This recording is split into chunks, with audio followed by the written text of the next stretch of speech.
অনেক দিন থেকেই কোথাও ঘুরতে যাওয়া হচ্ছিল না, তাই বলে কি আমরা ঘুরতে যাব না?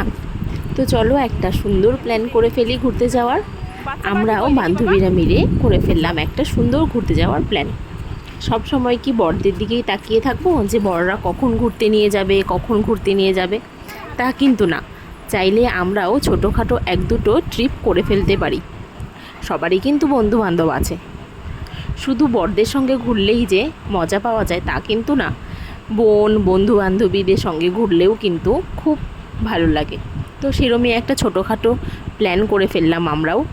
যেহেতু আমাদের এখানে খুব একটা ঘোরার জায়গা কাছাকাছি নেই, তাই জন্যে আমরা কোথাও দূরে যেতে পারি না। সব জায়গাগুলোই খুব পাহাড় টাহাড়ে যেতে গেলে অনেক দূর দূর হয়ে যায়, তো আমরা তো মেয়েরা এত দূরে যেতে পারি না।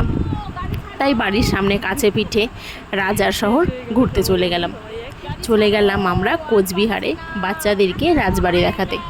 এই ঘোরাটা কিন্তু শুধু আমাদের পার্সোনাল ট্রিপ ছিল না, বান্ধবীরা মিলেই শুধু ঘুরতে যায়নি, বাচ্চাদেরকেও কিছু ঐতিহ্য দেখাতে গিয়ে অনেক দিন থেকেই কোথাও ঘুরতে যাওয়া হচ্ছিল না, তাই বলে কি আমরা ঘুরতে যাব না?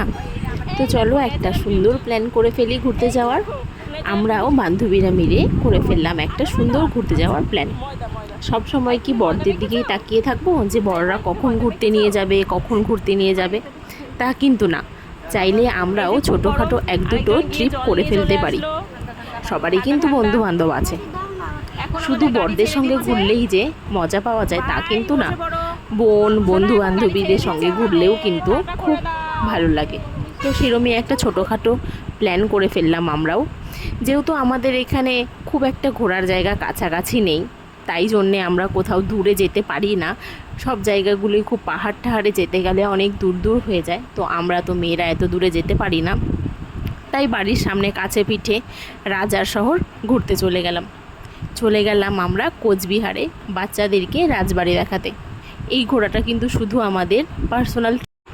পুরোটা রাস্তায় কিছুটা ভিডিও শ্যুট করতে করতে আমরা চলে গেলাম। তো সব সময় তো আর ভিডিও গাড়িতে বসে করা হচ্ছিল না, যাই হোক গাড়ি ছেড়েছে তখন আমরা গল্প করতে করতে আবার কোচবিহারে পৌঁছেও গেলাম। আমরা রাজবাড়ি দিয়ে ভেতরে ঢুকে যাচ্ছিলাম। আগে এই দিকটাতে টিকিট ছিল, কিন্তু এখন আর টিকিট কাউন্টারটা বাঁদিকে নেই, এখন ডান দিক দিয়ে চলে যেতে হয়। এই দেখতে পাচ্ছ যাওয়ার রাস্তাটা অনেকটা দূর, হেঁটে হেঁটে আমরা যাচ্ছি টিকিট কাটতে।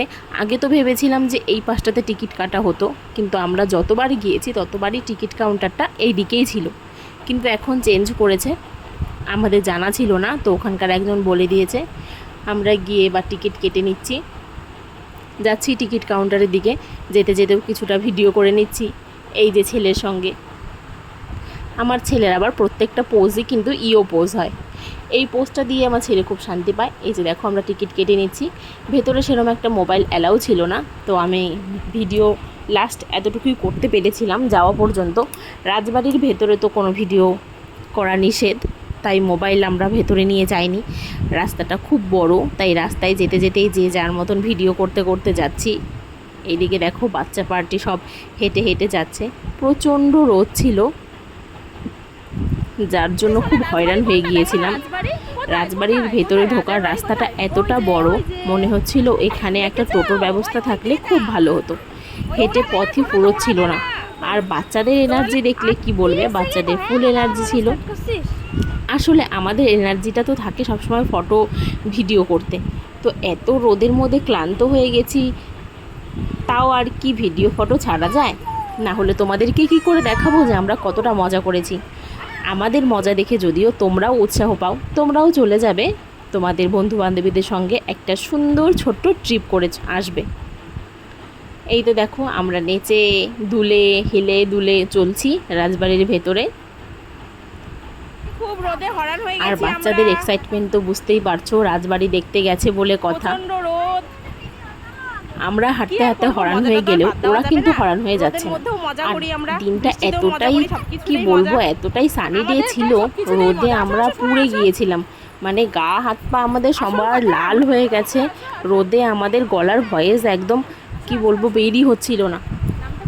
ওখানে গিয়ে একটু রেস্ট করে আমরা ফটো তুলে তারপর এবার বাচ্চাদেরকে খেলাচ্ছিলাম। তারপর আবার খাওয়ার টাইম হয়ে গেল, সব বাচ্চাদের নিয়ে বসে পড়লাম রাজবাড়ির ভেতর দিকটাতে গিয়ে বাচ্চাদের খাওয়াতে। যেহেতু মা হয়েছি বাচ্চার খাওয়ার দিকটা নজর না রাখলে তো হবে না। বাচ্চাকে যেখানেই নিয়ে যাই সেখানে আগে টাইম মতন ওকে খাওয়াতে হবে, যেহেতু ও বাড়ির থেকে সেরম কিছু খেয়ে যায়নি গাড়িতে নিয়ে যাব বলে। আর আমার ছেলেও গাড়িতে সেরম চড়তে পারে না, গাড়িতে গেলে ওর বমি হয়ে যায়। এই জন্য ওখানে গিয়ে বসে আরাম করে খাওয়াচ্ছিলাম।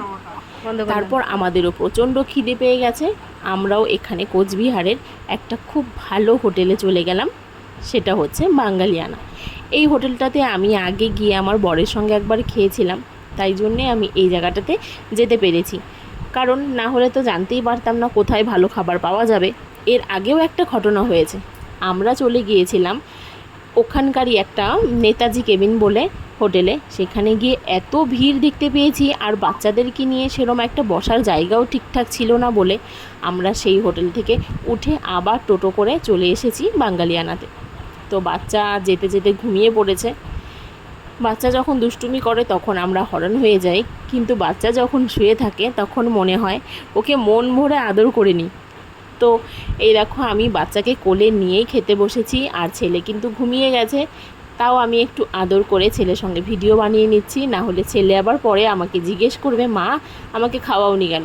ও আবার হোটেলে গিয়ে বা কোথাও গিয়ে নিজে একা একা থালা নিয়ে খেতে বসতে খুব ভালোবাসে, কিন্তু সেটা সেদিন হয়নি, ও ঘুমিয়ে পড়েছে, খুবই ক্লান্ত হয়ে গিয়েছিল। আর এই যে দেখো আমিও খাওয়া শুরু করে দিয়েছি, ওকে কোলে নিয়েই খাচ্ছিলাম, যেহেতু ও ঘুমিয়ে গিয়েছিল কিছু করার নেই, আর এখানে তো কোথাও শোয়ানোর ব্যবস্থাও নেই।